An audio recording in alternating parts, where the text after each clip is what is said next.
Assalomu alaykum vatandoshlar. Mustaqillik yo'lida izlanish programmamizning 10-chi soniga xush keldinglar.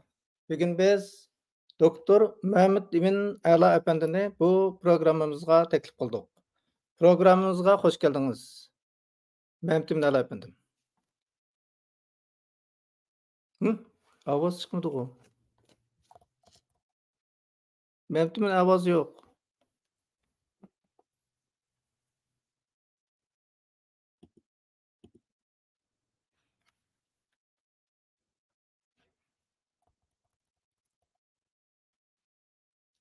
Ma kompüterda bor, anında yo'q.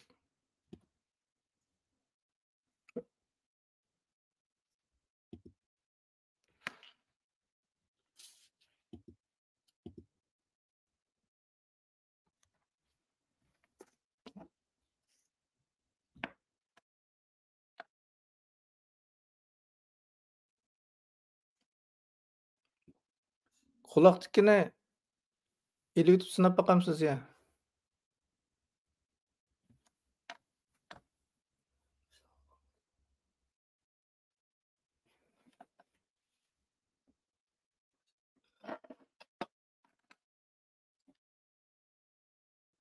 Qayta kirdigan.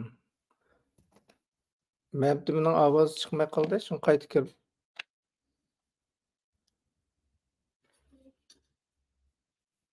Hozir Muhammad Emin qayta kirmoqchi.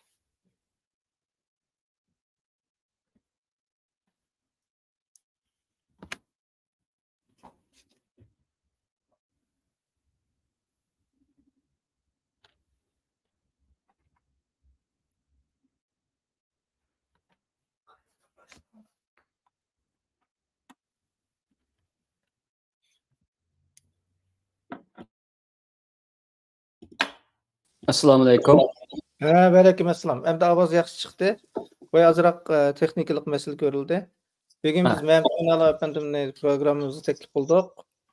Programmamizga xush keldingiz, Muhammad Emin A'la apandim. Xo'sh bulduk Cüret. Ko'p rahmat. Bugun biz ziyoli degan tema ustida mulohaza olib boramiz. Uyg'urlar jamiyatini kuzatgan bir chet ellik Uyg'urlar ustidan mundaq bir yakun chiqargan. Uyg'urlar o'zlarining ziyolilarini hurmat qiladi.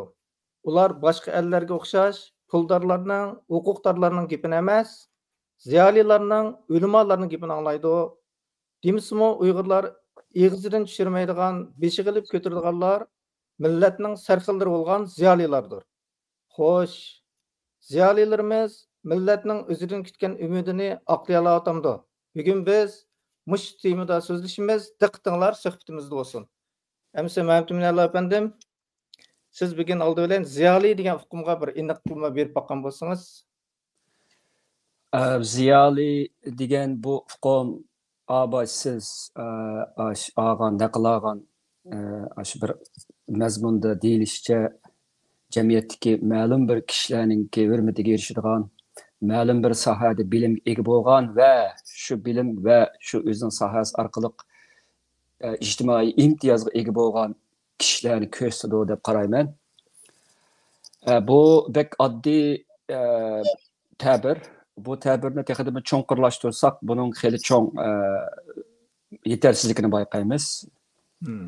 Birinchi cho'ng yetersizligi o'qiganlarning hammasi ziyoli bo'lmaydi. Bundaq deyishimizning sababi diplom olgan yoki butun hayotini tajribaxonadagi shu bakteriyalarni tadqiq qilishga bag'ishlagan, onun başqa işlər bilan çatqı bolmagan yoki bütün küçü bilan özün kiçik bir igilik bilan bo'lgan agarchi oliy maktab bitirgan bo'lsa qatorliq odamlarni o'qimishlik deyishga bo'ladiki, ziyoli deyishga bo'lmaydi. Bunda deyishimizning sababi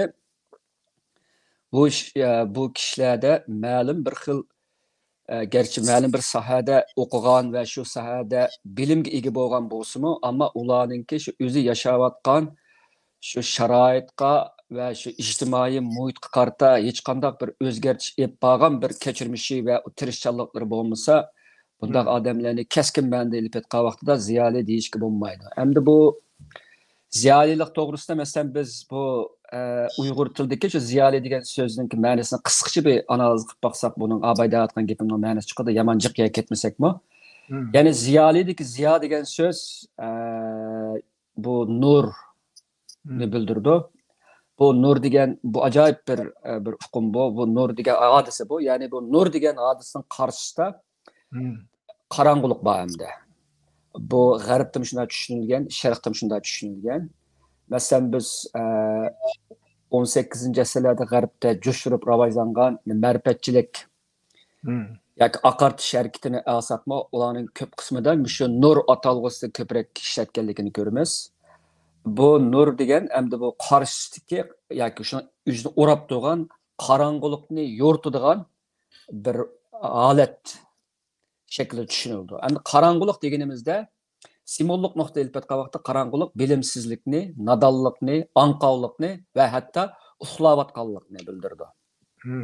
Endi bu nur degan gap shu qorong'ulikni yo'rtadigan, uxlayotganlarni o'g'itib, ma'lum bir yo'nalishga yetaklaydigan mandaq bir ajoyib xosiyatlik bir sihriy kuchga ega bir shay sifatida tushunildi. Endi biz buni bizningki Sharqiy Turkistonda barliqqa kelgan 1910-yil, 20-yillardan tortib boshlanib, xili ma'lum saviyaga chiqqan aqartish harakati bilan aqartish harakatidagi tadbiqlar so'zsak, bu nihoyat joyiga tushgan bir ta'bir bo'ldi. Ya'ni ziyoli deganimiz shu vaqtda eng mashhur ziyolini olsak, shu davrda Abduqodir Domillam deylik, Qashqarda faoliyat olib borgan. Abduqodir Domillamning shu vaqtdagi faoliyatlarini qarta Qozondan kelib Sharq Turkistonni kezgan bir tatar sayyohininki deyishcha Uyg'ur diyorida men Qashqarda birdan-bir ziyolini ko'rdim. Bu ziyoli Abduqodir Domillam degan bir gapi bor. Mayli bu baho qanday bo'lsin, bizning shu vaqtda Qashqarda ko'zga ko'ringan hem şu cehaletlik vakitte, yani bu degenim şu Abbaq Hoca'nınki neçe asır davamlaşkan, hem Şarkı Türkistan'ınki ictima hayatını alsıratkan, veyran kıygan Abbaq Hoca'lık'ınki ahirki devirlerde biz cedetçilik'ınki yeni nurudun ilhamlangan ve bu nurni Şarkı Türkistan'ınki karango boşluklarda yandırış arkalık uxlavatkan ve gaflet qalgan özünün xalqini oyg'utishga beg'ishlangan bundaq bir gigant bir mutafakkirni ko'ramiz shu vaqtda. Buningda biz ikki xil kuchlikka to'qinishni ko'ramiz. Ya'ni yorug'lik bilan qorong'ulik o'tirisidagi to'qinish bo'ladi. Hamda bu to'qinishninki yana bir buyuk bir variantini biz Abduxoliq Uyg'urdan ko'ramiz. Abduxoliq Uyg'ur ko'zingni och, uyqungni och, ko'zingni och deydigan misralar bor Abduxoliq Uyg'ur degan she'rlardagida. Buningda Qarang'uliqning ichida uxlayotgan bir xalqni ko'ramiz hamda.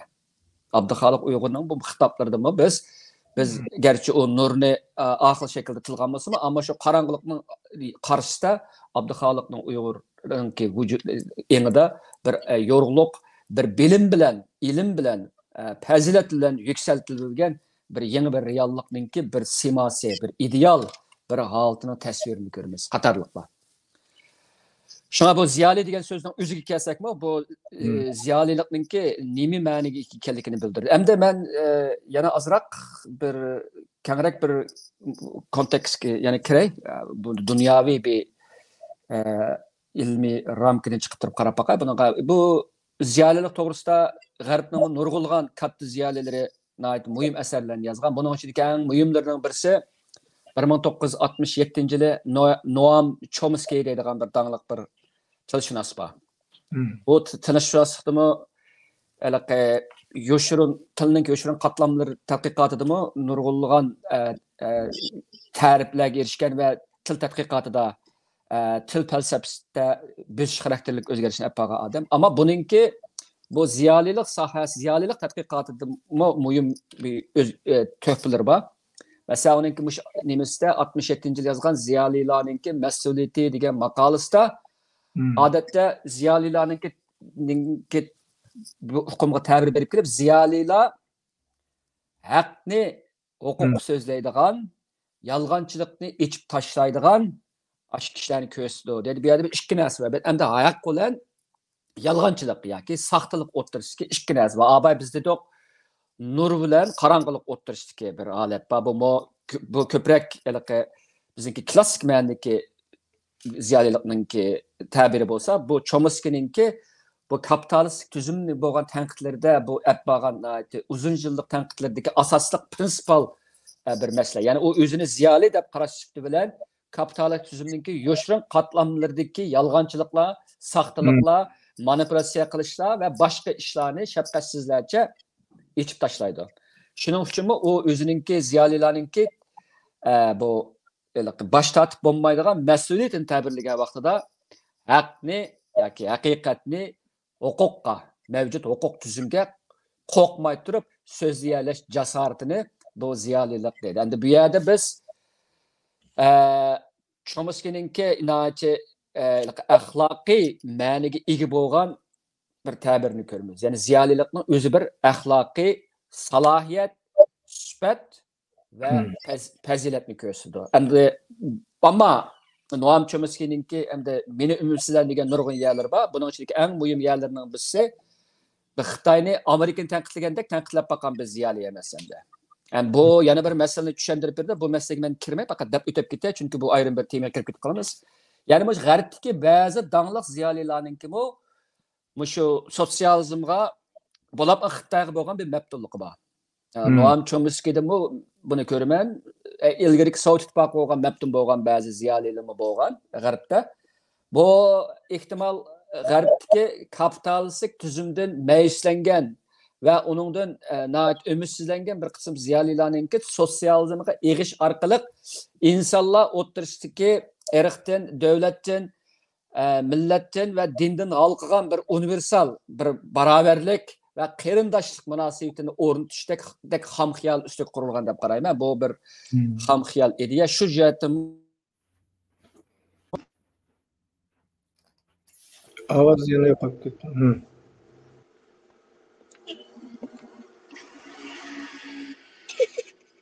Seni geçirdim ama. Başka ovoz chiqib qoldi. Mabdi men. Ovoz başqa yerdan ovoz chiqib qoldi. Bugün bu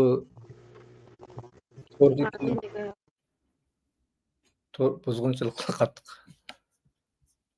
hukumga muhtoj bo'lamiz. Albatta bu bizningki ishlab chiqargan hukumimiz emas. Bu g'arbda bo'lib Amerikada 1960-yılın ahir ve 70-80-yıllarda barliq kelgan bir hukum. Bu hukumda biz g'arbdagi bir qism ziyolilarninki g'arb tuzumini, siyosatini, iqtisodini, kultural hodislarini, falsafiy masalalarni qatorliqlarni xalqqa oddiy tillar bilan so'zlab tushuntiradigan bir turkum kishilarni ko'rsatdi. Bu ommaviy ziyolilarning barliq kelishi shuningdan bir vaqtda gazet jurnallarning taraqqiy qilishidan sirt radio, televizyonning taraqqiy qilishilarga zich bog'langan bo'ldi. Ya'ni bu ziyolilar bugungiga o'xshash yuzma-yuz ekranga chiqib o'zining oldidagi anglag'uchilar va tomoshabinlar bilan ma'lum bir ilmiy nuqta haqida so'zlashdi. Buni biz ommaviy ziyolilar deymiz. Bu ommaviy ziyolilarninki o'rnaklari bizda bo'lgan.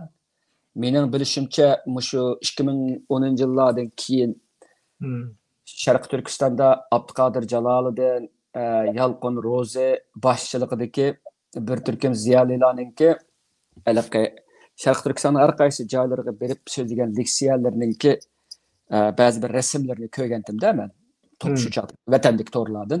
Demak, shu vaqtda bu ziyolilarninki bularning oldingi qator turgan Uyg'ur jamiyatidagi oldingi qator turgan ommaviy ziyolilar deyishga bo'ladi. Endi chet eldimi, muajiratdimi bu xildagi ommaviy ziyolilar bor. Masalan, men oladiganim masalan G'ulom Kamni ilishqi bo'ladi, Qahar Baratni ilishqi bo'ladi. Bular Qahar Baratninki 2-3 naati g'olliq ham muhim bir maqolalar bor. Qatarlıqla benim şununla ilişki buldu. Yani başka ziyaliler var. Bular köpünçimiz torgu çıkıp türlü şekillerde özümüz bilgen bir vasıtada bugün sizden kıyğandek söhbetlerini ilip naq meydanda bazı çağda suallarını ilip chet eldeki muhaciretlik Uygurlarına beşik kelip atkan mühim temalar hakkında sözleşimiz. Menimce bu arkalık ilimninki ijtimoiylashishni amalga oshiramiz. O'zimiz bilgan narsani boshqalarga tushuntirish orqali xalqimizningki ong saviyasini yuqori ko'tarishni maqsad qilamiz. Bu yana mohiyatga elib ketgan vaqtda ayni vaqtda shu Abduqodir Domillan bilan Abduxoliq Uyg'ur ki bizningki nimada Sharq Turkistonninki janubiy yezlarda otish markaz qilib ma'rifni rivojlantirgan Mamtili apandi qatorliq ziyolilarninki ommaviy ziyolilik obrazidagi texdimmo ilgirligi aldı davamlışı deyişki boludu. Şuna gepimni yığsam, ziyalilikninki ilim noktasidagi bir imtiyozlik alayligidan sirt onun intan keskin o'zining jamiyatiga va o'zininki xalqiga bo'lgan mas'uliyatchanlikdan iborat bunda bir rolimi bo'ladi. Endi oxirgi bir nuqtam bizga o'xshash qat'iyamda ketayotgan ham mustamlik ostidagi bir millatning ziyolilarininki axloqiy burchi texidimmi bosh tortqusiz, texidimmi muhim va buningga to'linadigan badal texidimmi ko'p bo'ladi. Şuna bu cihati elbet qavaqda ziyalilar xuddi siz başta kirish so'zingizda aytib o'tgan ash naqldagidek biz xalqning beshida qancha ko'tarilsak bu boshninki shuncha tik turish uchun shuncha ko'p badal to'lashga buyurilamiz. Biz buyurilamiz. Bunda bir mas'uliyat bizga berilgan bo'ladi. Agar bu mas'uliyatni qabul qilmasak yoki biz bu mas'uliyatning uddasini chiqarmay qolib qolsak, bizni beshida ko'targan xalq beshin silkib bizni pastga tashib o'tadi. Şuna bu ziyali buluş gerçi qarmoqqa nam ataq erişishdak naiti adamga xo'sh yoqadigan bir ish bo'lsa-mu, ammo buning o'ddisini chiqmoq bak tez bo'ldi. Chunki biz millionlagan xalqning oldida javob beramiz. Agar ziyali bo'lmasak, bir dukkan ochgan bo'lsak, barmoq sanavog'ida xaridorning oldida biz mas'ul bo'lardik, ya shunga javobgar bo'lardik-da. Ammo ziyali bo'lgan vaqtimizda har bir so'zimiz, harakatimiz, yozmalarımizgacha, har bir peshchikgacha shu buni o'qiydi deb qaralgan ya ularning diqqatiga havola qilingan shu xalqninki boshdan oxir shu manfaatdan chiqish qilishimiz kerak, ham ularninki nazorat ostida bo'lishimiz kerak. Biz bu yerda qildan qiyiq ketsa biz xalqninki ayblashiga uchraymiz. Chunki xalqning shunday qilish haqqi bor. Ular bizga fursat bergan, bizga hurmat bergan, bizga shunday bir yuqur bir umid bo'lgan vaqtida bu xalqning umididan chiqmagan vaqtimizda u chaqda ziyolilik, saxta ziyolilikqa hattoki axloq jihatga bir xil sotqinlik aylandi. Birinchi savolga javobim tugadi. Rahmat. Pek mi yaxshi javob bo'ldi. Ziyoli demaklik, nur demaklik, haq demaklik. Ammo mas'uliyat demaklik. U oddiy diploma yoki hukumatning bergan unvon emas. Shunga ziyoli degan uqumni biz cho'nqur ma'nosini tushunsak, u hatto axloqiy ma'no yuklangan uqum. Hamda ba'zilar Uyg'urlarning sarxillari Uyg'urlarning millat taqdirida hal qilg'uch rol o'ynaydi deb qaraydi. Siz buni qo'shilamsiz? Millatning har bir millatning ziyolining orasida sarxillar bo'ladi. Sarxil bo'lish uchun sarxil deganimiz ma'lum bir jamiyatdagi yuqori qatlamda turadigan ziyolilarningki to'pini yoki ularning ziyolilikninki javharlashgan shaklini ko'rsatadi deb qarayman. Bularda o odatdagi ziyolilardan bu sarxil ziyolilarninki farqi birisi bilim ilishda bularning bilimi texdimi mo'l, texdimi cho'nqur va texdimi keng doiralik bo'ladi. Lekin ular ma'lum bir o'zininki ilmiy yetilishiga mos keladigan muhitlarda yashagan bo'ldi. Masalan, cho'ng shaharlarda, ko'pincha poytaxtlarda yashagan bo'ladi. Shuning bilan bir vaqtda bular o'zi bilan maslakdosh shu birlik o'tirib birlik qo'pollaydigan ideyada, fikrda birlik keladigan shu o'zi bilan teng barobar kishilar bilan ya boshqa ziyolilar ma'lum bir institutlarni va guruhlarni ve başka şekildeki uyuşmalarını kurup çıkdı.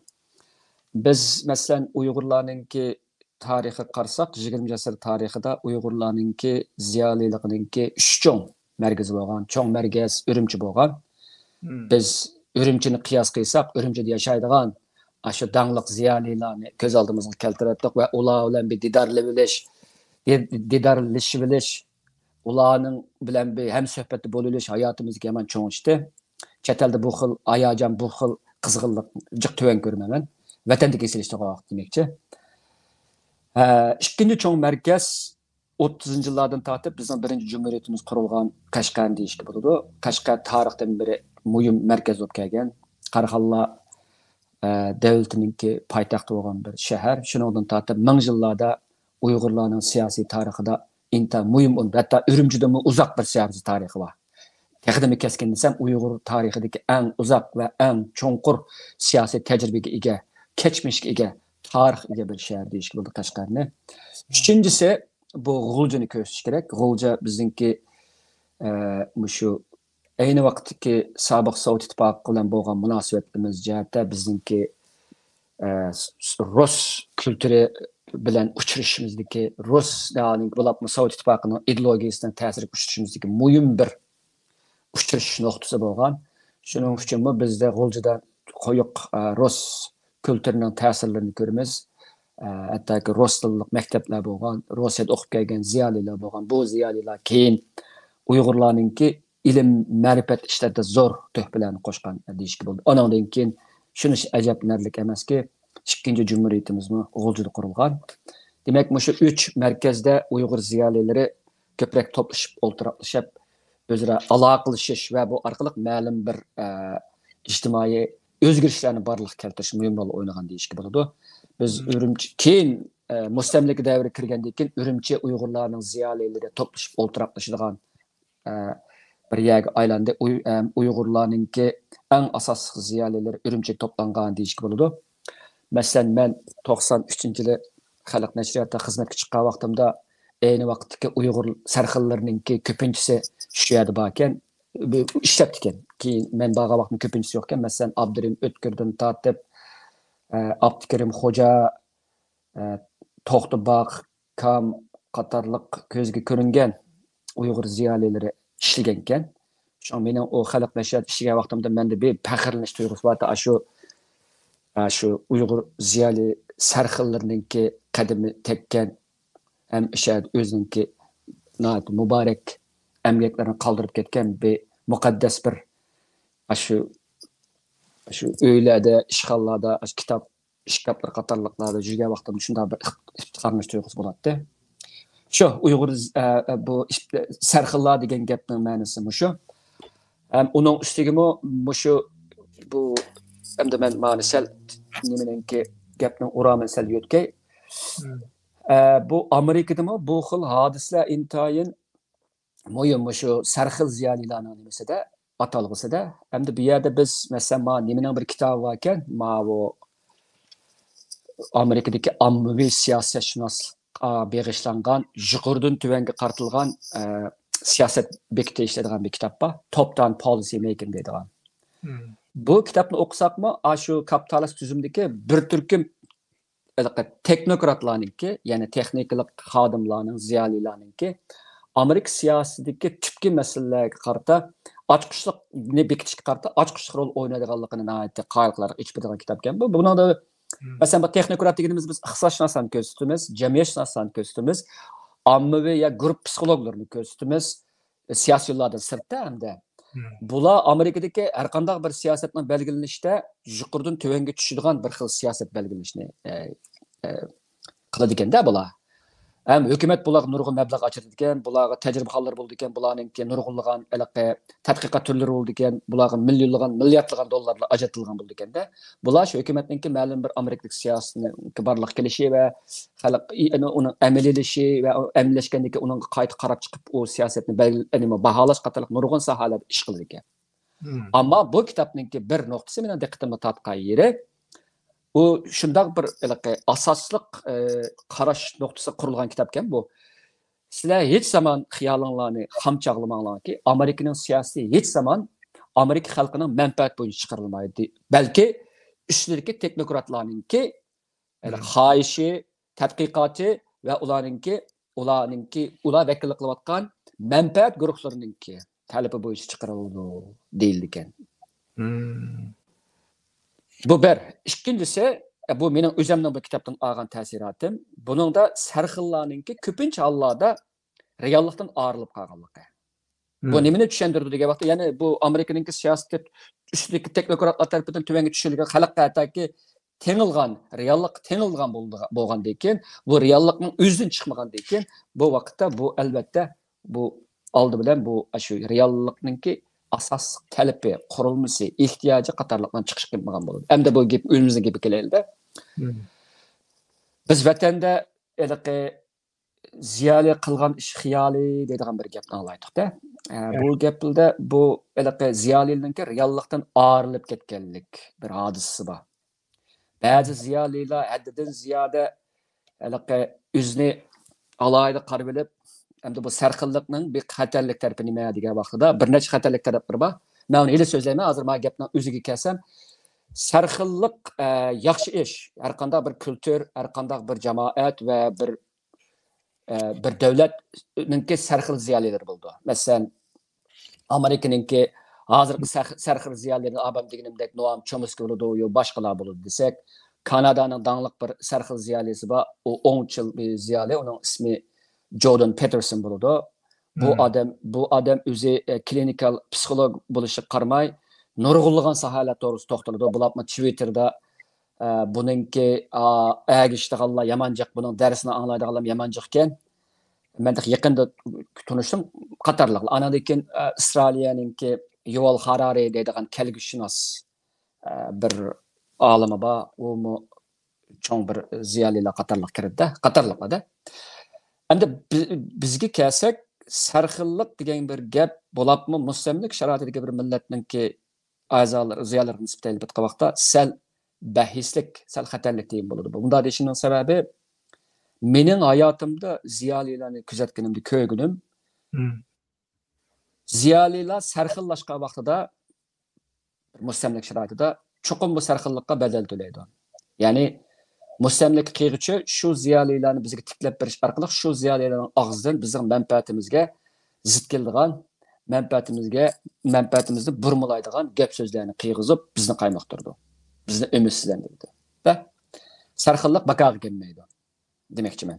G'arbda odam o'zining tirishchanlik orqali sarxillikka erishgan bilan sharqda jumladan mustamlik sharoitidagi bizning vatanimizda bu nima oddiy bo'lmaydi. Endi bu nereden kelgan bunday holat desak, buni biz Leninninki ma bir gapidan tushunishga bo'ldi.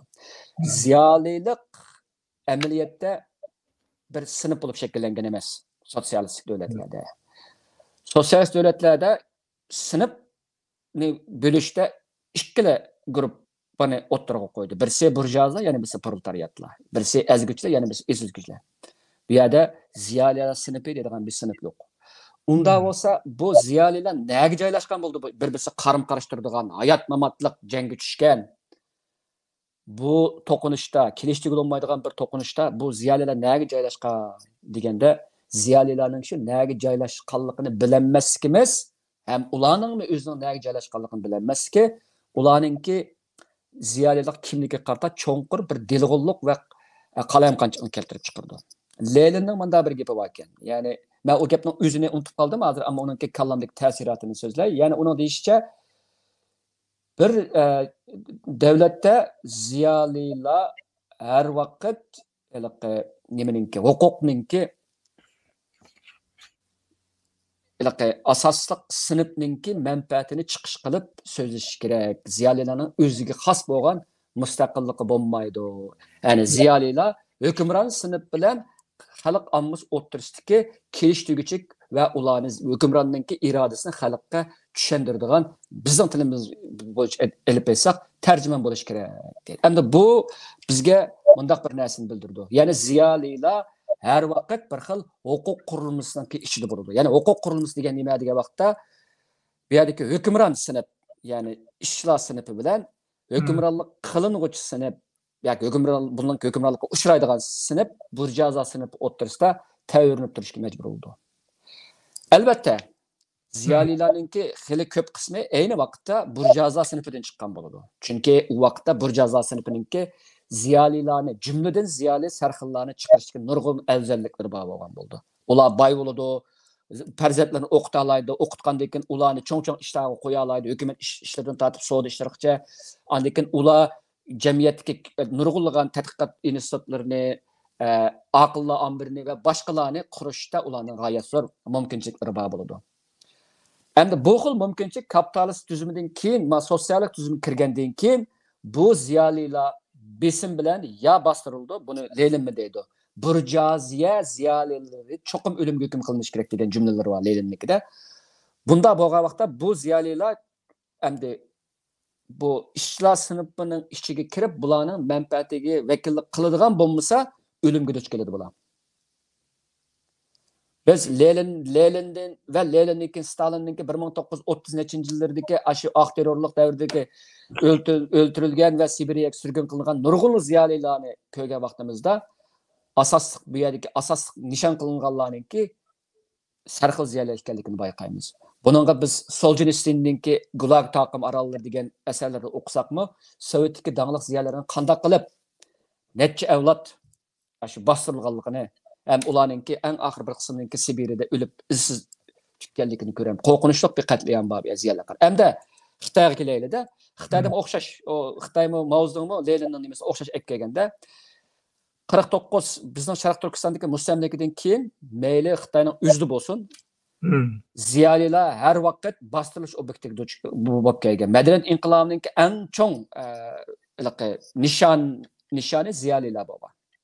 Ya'ni bu yerda burjuaziyaga bog'langan, chetga bog'langan unsurlar degan nom bilan chet elda o'qigan, chet elda urug' tuqqanlar va qatorliq mush ziyolilar ko'pincha tozlangan. Ya'ni ishonchsiz unsurlar gruppasiga tabi qilinib, bular asosan tozlangan. Demak, bu yerda biz ziyolilarninki intayin ichinishliq bir taqdirini ko'ramiz shu sobiq Sovet ittifoqi va Xitoy ve bizning Sharq Turkistonning mushu kontekstda biz nəhayət ziyolilarning. Endi bu yerda ziyolilarning ichinishliq taqdirida ziyolilar har vaqt nəhayət siyosiy taqiplash va siyosiy bir xil terrorninki shapsini sezib turib yashaydi. Ziyolilarninki kuni nəhayət təs bo'lgan bo'ladi. Bundaq deyishimizning sababi bizning tariximizda bizning nurg'unlagan oltindek ziyolilarimiz shu mustamlikachilarninki turli badnomlari bilan qatl qilindi. Bizningki masalan shu 50-yillarda shu 2-Cumhuriyet vaqtidan keyin 55-chilar deb atalgan va Jule'ga xat yozib Sharq Turkistonninki Xitoyninki kommunistlarning va'dasi bo'yicha Sharq Turkistonning mustaqilligini asli keltirish orzusini ifodalagan shu ziyolilarninki ko'p qismi ya shu vaqtda bostirildi, pipan qilindi, ya madat inqilobida tutildi, o'ldirildi. Uningdan saq qolganlarning hammasi Xitoy uchun xizmat qildirishga selindi. Asosan ko'p qismi Xitoyga xizmat qildi deyishga bo'ladi-da. Demak, biz buningdanmi ziyolilarninki huquq bilan bo'lgan munosabatida buni Noam Chomsky shundoq deydi. Bu chuqum huquqqa xizmat qilishga buyurildi. Az sondagi shuning uchunmi Noam Chomsky'ninki ta'bir deyilishicha az sondagi ziyolilarninki shu huquqqa yoq deyishdek bir jasorati bor bo'lgan. Bu haqiqiy ziyolilikning bir xil alomati deb qaraladi. Hamda sarxil degan gapda mening nihoyatda beyaram bo'lgan bir tarafim bor. Bularni chet eldagi ziyolilarning orasida o'zini sarxil deb atib oladigan ba'zi ziyolilarni va siyosiylarni ko'rdim. Bundaq bo'lishining sababi birsi xalqdan ayrilib qolishdek bir xil xatarga duch keladi. Nihoyatda az sondagilari xalq bilan bo'lgan aloqani tutib turmasa, ko'p sondagilari o'zininki kallasidagi sarxillik, nom atoqning havisi bilan uchib ketib qolib, havoda yo'qolib ketib qolganlar bo'lib qoldi. Puti yak tegmay qoladi demoqchi-da men. Bu nihoyatda ichinishli bir avval. Ikkinchisi bu texnik ichinishli bir yeri. Men o'zim sarxil deganlarninki ba'zilariga diqqat qilib baqsam, ular shu sarxillikni o'zining tirishchanligidan ko'ra o'zi turayotgan davlatlarninki va manfaat guruhlarininki talabi bo'yicha olgan ekanda. Ular ma'lum bir davlatlarninki ma'lum bir manfaatlariga uyg'un kelganligi uchun ular Uyg'urlarga bir sarxillik ulgusi sifatida tiklandi ekanda bizga. Bu Xitoyda shunday bo'lgan. Ba'zi Uyg'ur ziyolilari Xitoyga yarab ketganligi uchun bizga sarxil ziyoli sifatida tiklangan ziyolilar bor. Bu ziyolilar mana shu sarxilligidan foydalanish orqali bizningki birsi o'zimizning ichidagi millatchi ziyolilarga qarshi turgan, ularni bostirishga qatnashgan. Ikkinchisi degan vaqtda bizning kallamizni qaydoganda. Ya'ni bizmi ashlar o'xshash huquq xizmat qilsak, bizmi shunday bir sarxillik sharafiga erishimiz deb o'ylaganda, chet eldami men shunday bir narsani ko'rdim. Ya'ni bu xil sarxillikning bir badali bor bo'ldi. Ular ko'pincha anadekin u sarxillikqa ular o'zining oqis turayotgan ma'lum bir manfaat guruhlarininki vositasi orqali erishgandan keyin boshqalarga qo'lini shiltib turib gap qiladigan va o'zini boshqalardan mutlaq ustun ko'radigan bir xil xohish shakllanib qoladi deb o'ylayman-da. Bu endi ziyolilarninki akavurligi va mamandorligi nihoyatda bir ichinishli bir voqea bu. Buningda men kallamga damallik kelayotgan misol masalan nimaninki Miltonninki yo'qolgan jannat deydigan bir nimasi bor. Uzun bir daston desak bo'ldi, bir she'r dastoni bor. Şu dastanda bu aşı nait hakavırlık, ilimde kamalat yetkenlik sebeplik hakavırlık ketadiganlıkni şeytanlıkninki alameti yoki şeytanda bo'ladigan holat bu deb tasvirlab tanqid qiladi. Shu ilimdorlikdan masxushulab, o'zining ilimdorlikdan masxushulab, o'zini chaqlayolmay acayip özünü sarxilamadan üstün qo'ydi deb qaraydigan bir xil hodisa bor. Shunga bu bir ziyolilarning ba'zilarida ko'riladigan bir xatarlik. Uchinchisi, hamda bu sarxil ziyolilar bir jamiyat uchun muhim bo'ladi. Men buni butunlay inkor qilmayman. Ba'zi chog'da biz sarxil ziyolilar, masalan, dunyodagi nurg'unlagan murakkab ilmiy masalalarni tushunishda hozir biz bo'lapmi shu nimalar cins ideologiyasiga oid, masalan, cins o'zgartirish operatsiyalari jiq bo'lib o'tadi g'arbda hozir. Shuningdek, murakkab narsa, cins degan nima, cins kimlik degan nima, cins o'zgartirish degan nima qatorliq nurg'un masalalar g'arbdagi hech kim qo'rqmay javob bera oladigan bir kelmas. Endi buning qiziqqanlar, masalan, bu zodi nimada bu desak, buningga biz mutaxassisga murojaat qilamiz endi. Buning ichidagi eng chong buning tanqidchisi bo'lib o'tgani shu Jordan Peterson'da Kanadalik bu ommaviy ziyoli. Endi uningki nimasida, uning qarashlarida bu hozir masalan yaqinda taqriban bijabtumda bu xabar chiqqaniga Kanadada 618 yoshdan tuvan bo'lgan qizlar turli shakldagi cins o'zgartirish operatsiyasiga qatnashdi. Ko'pinchisining ota-onasining bundan xabari yo'q yoki ba'zilar buningga qarshilik bildirmagan yoki bildirmagan gapda. Bu cho'ng bir masala, bir cho'ng bir ijtimoiy va hattoki bir siyosat belgilash haqidagi bir masalada hamda bu. Buningga nurg'unlagan ziyolilar sukut turyapti hozir g'arb tomon. Bulimi qo'rqaydi. Bulimi tanqiddan, ta'qidlashdan va huquqninki zarba berishdan bulimi qo'rqaydi o'xshash. Abay dedimi-ku, huquqning oldida ziyolining dunyoning hamma yerida o'xshash. Shunday bo'ladi-da. Endi bu qo'rqmay buningga fikr bayon qilayotgan odam Jordan Peterson hamda. Buni hattoki qotillik, narsistlarninki pul tepishda o'ydirib chiqargan bir xil qotillik deb aybladi bu gapni. Bu bir gap. Ikkinchisi, bu Jordan Petersonning yana bir da'vatgan gapi, bu agar buningga psixologlar gap qilmaydi ekan, demak psixologlarning hammasi o'lgan, ham buni qilayotgan kasb bo'lgan psixolog ham o'lgan bo'ladi. Chunki bu oldi bilan bir psixologiya masalasi bu. Ya'ni bo'yliqi psixik kasallik masalasi bu. Cinsni o'zgartirish oldi bilan psixik kasallik. Uni oldirab pichoq tekkizib, bu yerlarni kesib yoki bu yerlar ulaydigan ish bo'lmasa kerak. Ham psixik o'zgartirish uchun shu shaxsga hormonni tormozlaydigan dorilarni bermasi kerak deb qaraydi. Qatorliqlar. Endi mening asosiy ko'rsatayotganim bundaq ziyolilar g'arbda bak oz.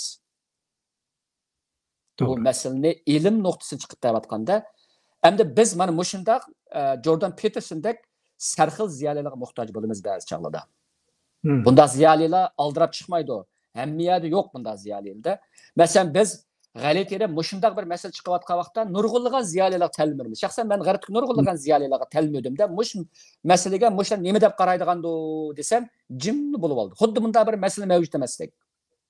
Jim bo'lib oldi. Shuning bilan men shu Jordan Petersondek qo'rqmas ilmninki haqiqatni tushuntiradigan, mas'uliyatini ado qiladigan mana mushundaq bir qo'rqmas ziyolilarga hurmatim ashidi. Gerçi u mush sabablik o'ziniki hamda tas qilyotdi, hamda o'ziniki psixologiyalik darslarni o'tash va psixologiyalik davolashga qatnashga nimadan kinishkisi bor ekan-ku. Mushunda qurq qilish oldi turyapti hamda. Mushunda gapni qilganlik uchun. Endi bu badal ziyolilar to'laydigan badal. Endi gapimni qisqa qaytib kelsam, chet eldimi mayli vatan ishida bo'lsin, mayli sirtda bo'lsin, biz bir turkum sarxil ziyolilarni ko'rib keldik, ham hozir ham ko'ryapmiz. Buningdek kimi ular ehtiyojli bo'lamiz. Bu bir. Ikkinchisi, sarxil ziyolilar huquqning yeniga texdimi yaqin joylashishdek aloyidligi bilan tahlikiga va boshqa bostirishlarga uchrash ehtimolligi cho'ng bo'ldi. Shuning bilan bir vaqtda ularningki axloqiy jasorati bu yerda texdimi namoyon bo'ladi. Bu ikkinchisi. Andan keyin uchinchisi, sarxillar agar diqqat qilmay qolsa, xalqdan ayrilib qilish va o'zining kallisidagi aşı g'oyaviy va bir dunyoda yo'qolib ketishdek xatarga duch keladi. Andan keyin bularning bir qismlarida o'zini sarxillashtirayotgan huquq guruhlarininki manfaatini chiqish nuqtasidan xalqninki manfaatiga asiylik qilishdak xohishim bo'lishi mumkin. Andan oxirgi nuqtam 4-inchisi sarxilliqda biz reallik cho'kadigan ham xalqning manfaatini chiqish qiladigan bir xil mexanizmni har vaqt saqlab qolishga tirishimsak bo'lmaydi. Bo'lmasa sarxilliqning hech qanday kerak bo'lmaydi. Kerak bo'lmaslik emas, balki o'zini beshini ko'tarib turayotgan yoki o'z xalqning manfaati vakillik qilib deb qaraladigan ash xalqning manfaatiga ular aksicha osiylik qilishi mumkin. Mening bu savolga bergan javobim bu. Rahmat. Jiq narsalarni bilib oldik. Ham to'g'rida bir aylan gapibdi. Ma bu nimishqa Mamtunala efendim shu G'ulom Osmon efendim bilan Salih Xudoyerni bevosita ataydi. Aka G'ulom Osmon aka undan Salih deb ataydi. Buni Sirgin dokumentninki asli nimasilar atish kerak emasmidi debdi. Shunaqa bir kichikgina tushuntirish berayotgan bo'lsangiz. Bu endi men bu ziyolilik to'g'ri so'zlayotgan vaqtimda umum bir temada menim Sirgin dokumentninki bu siyosiy yig'ini bo'lsa men ularninki unvonini ataydim. Men endi bu ziyolilik to'g'risida men G'ulomkamni men kichikimdan G'ulomkam deb ko'rgan. Men 80-yillardan tortib men bilaman G'ulomkamni. Endi uni men ziyolilik nuqtasidan turib so'zlayotganligim uchun G'ulomkam deb so'zlayman. Ammo agar men G'ulomkamning siyosiy faoliyatlarini so'zlamoqchi bo'lsam, albatta Sharq Turkiston Sovet hukumatininki hozirgi prezident degan ma'qul shakldagi siyosiy unvonlarni so'zlayman. Bu muhim bir tim, muhim bir nuqta emas deb qarayman. Muhim tim bo'lsa ben bu shunchaki javob berayman. To'g'ri, bizga odat, biz cho'nglarni ko'rsak, o'zimizning odati bo'yicha bu hech qanday nima yo'q, lekin 3 qatam so'rab, mushundan bir nima olmoqchi ekan. Hamda menmi deb qo'ymoqchi bo'lganim bu bir odat. Bu faqat biz faqat boshqa tema so'zlashayotganimiz uchun shuni deyilganlar bir gap. Bunda hech qanday bir akavorlik, undaq bir mazmun yo'q demoqchi. Shular gap. G'ulomkam deyish hurmatga akavorlik olmaydi. Albatta. Shunaqa javob bo'ldi hozir. Hamda 3-savolimizda Uyg'urlar tarixning bugungi betiga kelganda hayot mamotlik talashga duch keldi. Uyg'ur millati saqlanib qolsin deydiganmiz, mustaqillikdan boshqa chiqish yo'limiz qolmaganimi ayon bo'ldi. Lekin ochiq reallik shuni bizga ko'rsatib turibdiki, muajiratdagi ziyolilar to'pimiz bu yo'ldan yiroq. Bu ahvolni kichkina tahlil qilib bera olamsiz? Bu yaxshi savol. Men aqimga azroq yana bu savolga javob berish. Anakin bu savolni o'ziga kelaman. Men shu bu uzun mezgilda o'ylab kelayotgan bir nuqta edi. Bu shu ziyolilarninki ijtimoiy aks ettirishchanlik nuqtasidan net qancha turga bo'linganlar. Ijtimoiy aks ettirishchanlik deganimiz bu Edward Saidninki va boshqa ziyolilik to'g'risida to'xtalgan bir qism avtorlarninki muhim atalg'usidan birisi. Buningda Gramsci'nin var, İtaliyalik Marksizmchining var. Bu ijtimoiy gavdalantirish yoki aks ettirishchanlik degan bir atalg'u. Ko'pincha men Edward Saidcha nuqtadan qo'llanaman. Ya'ni ziyolilar jamiyatning masalalarini o'zida aks ettirdi va uningga javob izlashga tirishdi. Uni bayqaydi, kuzatish orqali bayqaydi, uni analiz qildi va uningga ma'lum bir hal qilish choralarini o'ttirib qo'ydi. Hamda mustaqillik bunishdagi eng muhim Uyg'urlarninki mustamlik tarixi eng muhim masalalarning birisi deb qarayman. Bu nuqtalarda hozir bu qilayotgan masala emas, balki bizningki zaten 100 yildan beri bizningki shu aqartishimiz, jumladan siyosiy aqartishimizga eng ochqishliq, ammo eng oz tadqiq qilingan va eng izlanilgan temalarning birisi. Echinchisi bu. Endi men siyosiy aks ettirishchilik nuqtasidan Uyg'urlardagi ziyolilarni cho'ng jihatdan 4ga bo'lib baktım. Bu damalık kallamı kâgini ihtimal men keyinki yazmalarımda bu textimi çoğunqurlap ötüşki tirişmen. Birincisi bizdinki damallıkka muyum bolgan, unutulgan, amma hal oylanmasak ve bunun çağrı tapmasak edep ketişi mümkün bolgan ma'lum bir ijtimoiy sahalarni o'ttirg'a qo'ygan biz ziyolilarimiz bor. Bu bo'libmi shu medet inqilob tutgandan keyin Sharq Turkistondagi bir qism ziyolilarninki ba'zi asarlar orqali o'ttirg'a chiqqan. Masalan, bunda bir qadar zo'r ta'sir qo'zg'alganlar yamanjaq. Men buni faqat misol oldim, ba'zan unutib qilishim mumkin. Unutib qolganligim ularning muhim emas ekanini bildim. Faqat mening hozir kallamdan cheklikni bildirdi. Uning ustiga bu ishlarga bo'lganiga 20-30 yil o'tib ketdi. Masalan, nimaninki she'rni olaylik, Rose Saidninki. Dehqon bo'lmoq tez degan bir she'r bor. Keyin bu nadir she'rlar kirgizilib yo Abduxaliq Uyg'urning ba'zi she'ri 8 sürtün bilan Sulayman Guva qatorliq bir turkum shu vatanparvar va millatparvarlik to'lgan she'rlarning ichidagi bir o'rnagan bir she'rlarning birisi. Bu dehqon bo'lmoq ta's degan gap mushu buningki nihoyatda xalqningki zo'r olqishiga erishib ketishdagi muhim bir sabablardan birisi bu she'rda dehqonlar ya'ni ayni vaqtdagi kunsiri shaharlash taraqqiy qilayotgan shu ijtimoiy bo'linishda shaharlashda yezilish o'tirisidagi ya'ni maliklik aqliy emgak qiyg'ichlar bilan jismoniy emgak qiyg'ichlar bir jamiyatning ikki iqtisodiy guruhning bo'linish tizilishayotgan shu vaqtlarning o'zida o'ttirib chiqqan ham saqlangan olmaydigan tabiiy bir hodisaninki yurak o'ttirib qo'yilishi deb tushunishga bo'ladi. Yani dehqonlarninki halining intayin turli aşağı seliqlar ve bazı siyasetini burmalaş qatarlıq nurgun sebeplerden buluvatkan iş deb o'ttirib qo'yish vardı. Buningda men bu ayni vaqtdagi Uyg'ur jamiyatida mustamlik sebepten ve başka sebeplerden sel qarilayotgan muhim bir ijtimoiy masalaning o'ttirib qo'yilishi deb tushunman. Xuddi boshqa abay deb o'tib ketgan she'rlar o'xshashda. Bu she'rning yana bir muhim bir nuqtasi reallik köz aldığımızdaki biz kösekmi çoğunkur oylanmaydıgan ama oylanmasak bulmaydıgan yerik bir mesele oturuğa koyulur. Oturuğa koyuştum ayada ağabey men dep ötkendek bir ahlaki bir cesaret var ayada. Şuna olan nurgulluğun adamını bul okup dehqonlarning turmushiga nazarini qaytadan ağdırdı gerçi nurgul meselelerini hal qilib ketemizmi ama dehqonlarning turmushiniki aşında bul. Ama men buningki bu she'rninki siyaset sahasida yeni siyasetni belgilash qancha ta'sir ko'rsatganligini men bilmayman. Unchalik ish bo'lib ketmadi deb qarayman, ammo Uyg'urlarning ichida Uyg'ur xalqininki eng asosiy 80%dan ortiq aholisini tashkil qiladigan ayni vaqtdagi shu kang dehqonlarninki azob oqibatlarini ixcham til bilan oddiy til bilan real bir holatda ifodalab berganligidan jiq so'yinaman. Bizning g'oyaviy temalar bu her vaqt bizning ziyolilarimiz, yozg'ishlarimiz uningga kirib ketish mumkinchilik bor ahvollarda bizni bu reallikka tortib ekkiladimlar. Endi yana birisi mushkil shakldagi ijtimoiy masalalarni o'ttirib qo'ygan yana bir muhim bir yozuvchimiz Axtam Umarimda. Axtam Umarninki qurtlab ketgan ko'l degan bu posti 80-yillarninki o'ttirlardiga deyman e'lon qilingan bu Uyg'ur jamiyatini yana bir qatam qattiq silkidi. O faqat bir post bu. yoki bir to'qilma. Makitninki Taklamakanning bo'ylariga joylashgan Iroq yezilarida bo'lgan Uyg'ur dehqonlarininki, Uyg'urlarninki yezi turmush aks ettirilgan bir asar deyishga bo'ladi.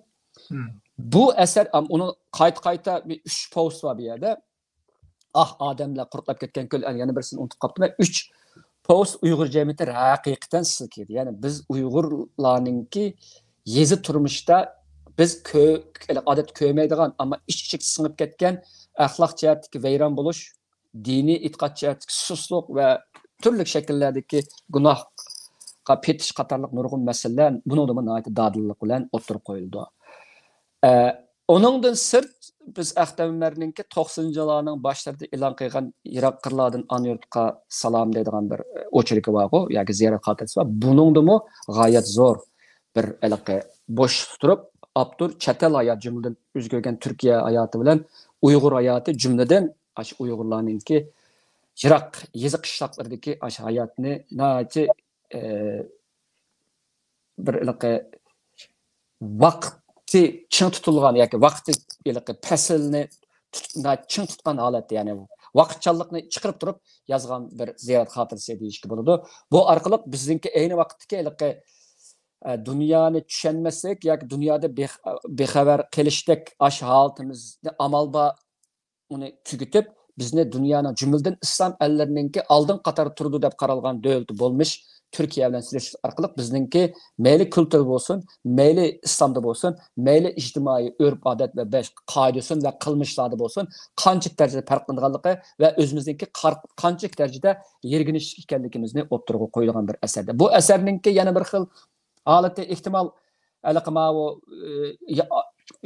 chet elda ayni vaqtda barliq kelgan va ma'lum sohada jushirib rivojlangan ijtimoiy tanqidchilik millet etnik tanqidchilik qatorliqlar borlig'i, masalan, Batbashir Amerikaliklar, Batbashir Yaponliklar, Batbashir Xitoylar deganlarning ichidagi bir nimaga kirib ketadi. Gerçi u yerda Ahtam Ömer Uyg'urlarninki asosliq ijtimoiy jihatdagi turli qurilma xarakterlik masalalarninki mustamlikning kelganligini deganmaydi u yerda. Yakuni demaydi. Shunda bo'lsa hamda bir xil kultural selektiruvchilik, diniy selektiruvchilik orqali biz bilan Türkler, o Türk cemiyet oturuştaki, Uygur cemiyetler Türk cemiyet oturuştaki farkını xeyli qaylıqlarlıq dərəcədə düşündürüb berdi. Bu asaslık ictimai meselelerini, kurumluluk meselelerini içip birişte dadillıq bilen yazılgan ve Uygur cemiyetiga çoğunqur təsir göstərən əsərlər deyişik oldu. Hem de ikinci dərəcə ictimai əksərtirişçiliknin dərəcəsi bu kültürel sahədə elib verildi. Bunun da biz məsələn Ahmetcan Osman'ın başlıqdaki 80 yıllarının otturluğu barlıq kelgen Gungish şehirçiler ve yeniçe Uygur şehiriyeti dep ataş kerek. Buna aynı vakti Gungish şehirler dep atalgan.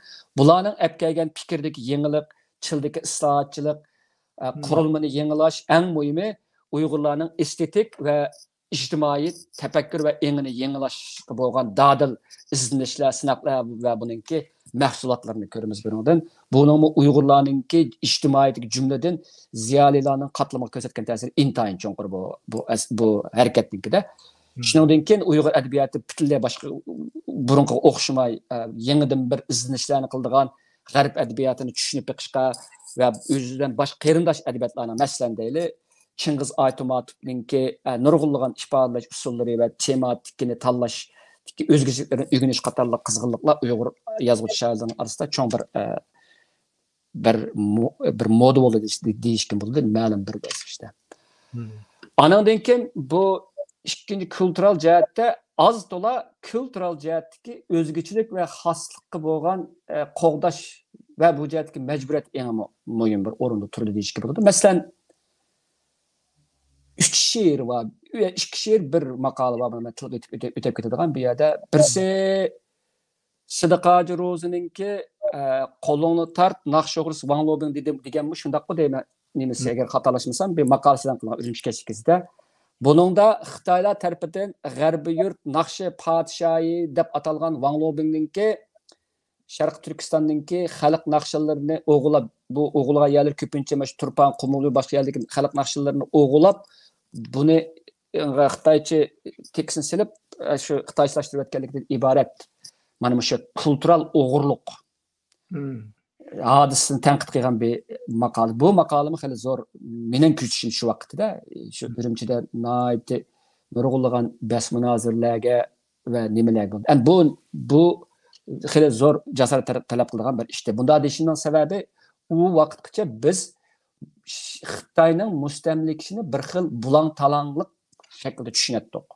Hem 80 yıllarınki o'ttir ve ahir yüzbege 2 qatimliq universitet Uyghur universitet o'quvchilarning namoyishlarida mustamlikchilik bir xil bulan talanlık ve o'g'irlik ekanligi o'ttirga qo'yilgan. Hamda buningga ulab Sıdıqacı Rozininki bu makalını yazışı aynı vakitte Xitayninki bulan talancılıqınınki nokul aldı bizimki tabii baylıklarımızla merkezleşip kalmasından belki bizden kültürel baylıklarımızla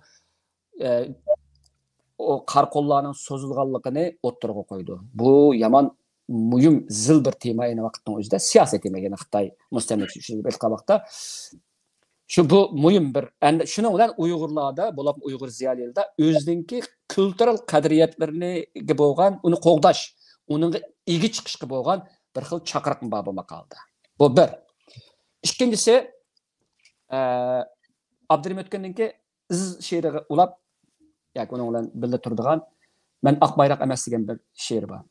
Bu Oq bayroq emas degan she'rda bu Xan Tangrini Oq bayroq o'xshatgan bir Xitoy janobga qilingan bir xitob şekildeki bir dramatik bir syujetga yoki voqelik ega bo'lgan bir she'r. Buningdimi Uyg'urlarninki kurash ro'yi aks ettirildi, taslimchilikni asla qabul qilmaydiganligi o'ttirib qo'yildi. Bu Uyg'urlarning ayni vaqtdagi Xitoyning besimida nəhayət halsıravatqan Uyğur royununki asla təslim olmaz bir qarşılıqını o'ttirib qo'yish va uni muayyanlashtirib mühim bir əhəmiyyət ega deb qaraymiz. Şunun bilan bir vaqtda bu qarşılıqlarda məngdəb qalğan, arısal dolayatqan, nima qilishini bilmayotgan bir kishilarga hargiz taslim bo'lmaymiz. O'lsakmi, elishib o'limiz deydigan mandaq bir jasoratni bag'ishlaydi deyishga bo'ladi. Ondan 3-chi she'r, yana bir muhim bir she'r shu vaqtlardagi 80-yillardagi Abdukarim Xo'janinki ikki haykalning uchrashi degan bir she'r bor. Buningda shu bir nimada bir haykal bor-ku, nimada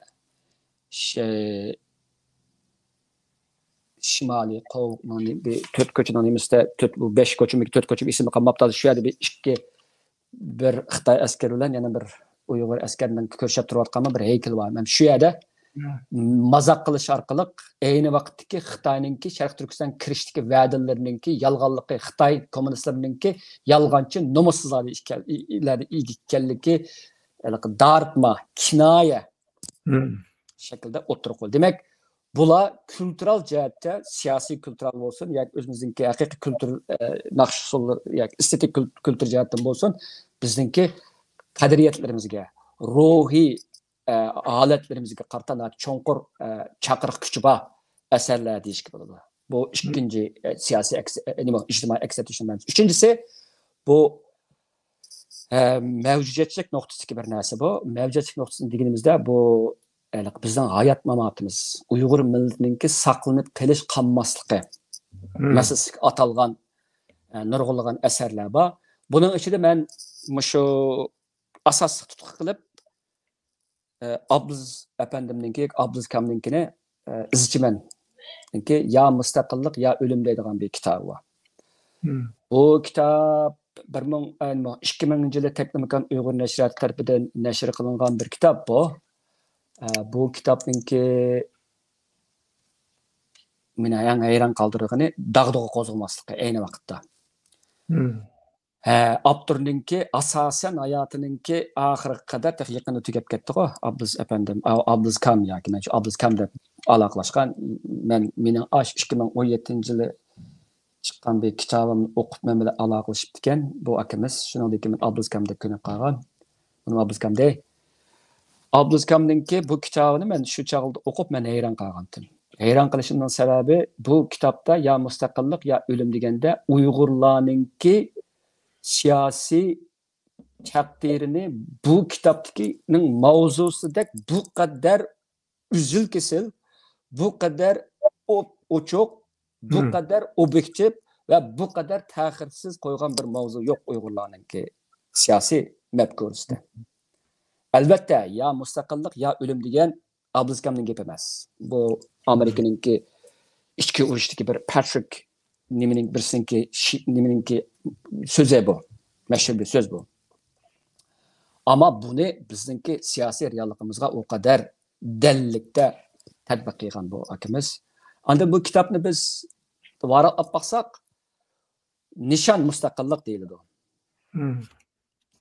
Ama bu nişanga yetiştiki partizanlık uruş taktikleri. Nahati sistemlik düşündürüldü. Anadaki bizi şu vakitte 2000 yılda gapim davet etmem. Hazır nurgullarımız akıllaşıp kettik. Nurgullarımız bu cihette uzun gap kılalayımız, yak satalayımız ama aynı vakitte 2000 yılda Abduz Efendim'ninki oturup koyduğunu da asaslığı bizim düşünmemiz Xitoy tecavüzü degan gapni üzülkesi oturup koydu. Bu tecavüzünü qo'g'lab chiqarish uchun qanday qilamiz? Bu qadar real siyosiy masala o'tirib qo'yilgan kitob bu. Bizning siyosiy hayot mamotimizga aloqador.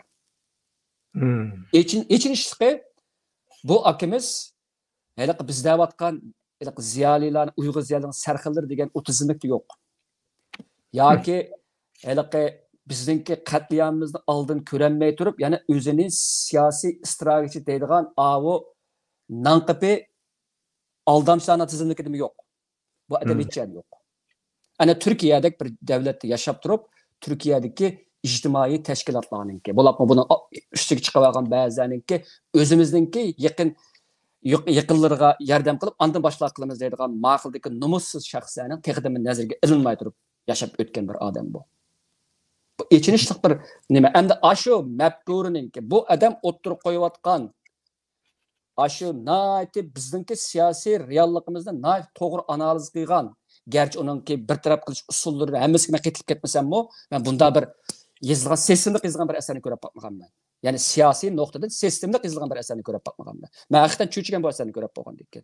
Bunda fikir kıldığın adamın bakı Uygurlarının arasında adapte. Yani şu adam, yani şu adamınki aşı mepkurisi bizde itibarsız kaldı. Bu nemini bildirdi o davatkan diginimizde bu adam otur koyuvatkan bu mesele bizimki dikkatimizden sırtı tutturuvatkan gel. Biz bu adamga itibar vermeslik için ma'lum ma'nili vaqtda bu adamning ideyasini itibar vermedik. Bunun ideyasiga itibar vermeslik orqali bu ideyasiga ega chiqishdan iborat nayt mushkul bir siyosiy bir vazifadan o'zimizni qochirdik. Yani siyosiy yalqovlik qildik. Shuning uchun bu adam bu Uygurlarninki siyosiy tarixda qattiq hurmat bilan eslashlik bir adam bu.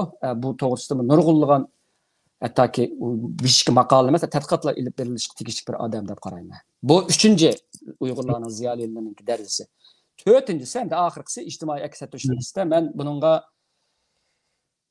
bu dunyoviy nuqtadan chiqib turib Uyg'ur masalasi va boshqa masalalarga qarab chiqadigan va uningga ko'ngil bo'ladigan, uning haqida bir o'ylab bir insoniyatning masalalarini bartaraf qilishga chora tadbirlarni tepib chiqadigan ziyolilar qarang. Bu bek az bizda. Bek az bu.